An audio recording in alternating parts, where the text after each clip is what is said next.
Habang siya ang iwas niya kalipay, walang pag-iwan ni Kristo, mga managusang na nakabutan, magagawa ang isipas ng buhay. Mga bata pa, may mga bata pa. Pero ano bata?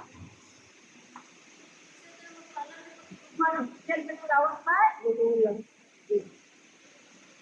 Jadi kita sini-sini waktu mengalir. Jangan.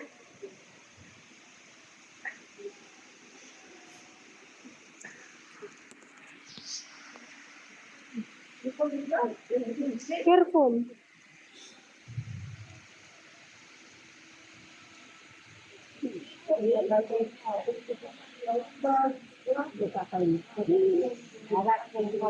Salamat.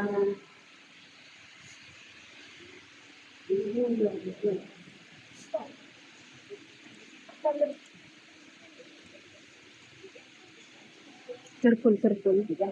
May umang mo. Tower yan.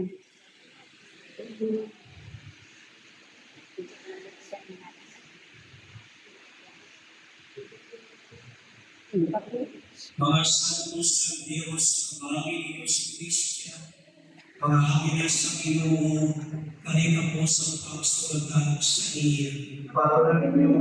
Nagpatubang siya sa Diyos sa labing mataas. Matulog kaunta ni Kristo ang tawag sa iyo, mga angeles, magulong sa iyo sa iyo ni Abraham. Pagpapalitan naman natin, patubang siya sa Diyos sa labing mataas. Ginoo, atagi siya sa kapawayan na dayon, kag sinakan siya sa kapawa sa gihapon.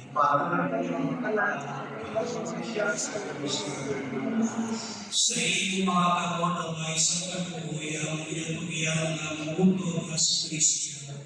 Nagasalit kami na upos ang nanapatay kay Kristo, pagkawalaw siya sa kapusong kaadlaw, ang pagkapuhiyot kay Kristo sa gihapon. Nagpapasalamat kami sa iyo tungkol sa tanan ng mga kaayuan na iyong inatag sa iya sa sige kinabuhi, subuntan na sa iyo amay ng nag-aayaw sa atong tanan, kang imaag sa Panginoon sa mga santos kinakay sa Kristo.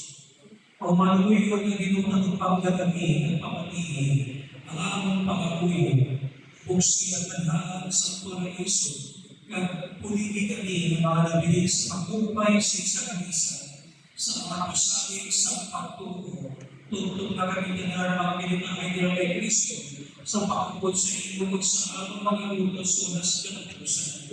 Nagpangayon ang ulit sa iyo pagi kay Kristo na atong Ginoo. At nagis siya o Ginoo sa kapahumayan na dayon. Silakan siya sa mapahulog. Kamay pa magpahuway siya sa pagkinahin. Kamay pa na ang iyang kanan, kagagunang kanan sa ng mga tutulo, na nagkaliwag sa kaluwi sa Diyos, magpahuway sa pagkinahin na dayon. Ang Ginoo sa iyo. Kaya man sa iyo. Benisyon ako sa Diyos ng magagawa sa tanan, babae, anak ng Espiritu Santo. Anak mo sa pagkinahin tapos sa lumis. Salamat sa Diyos.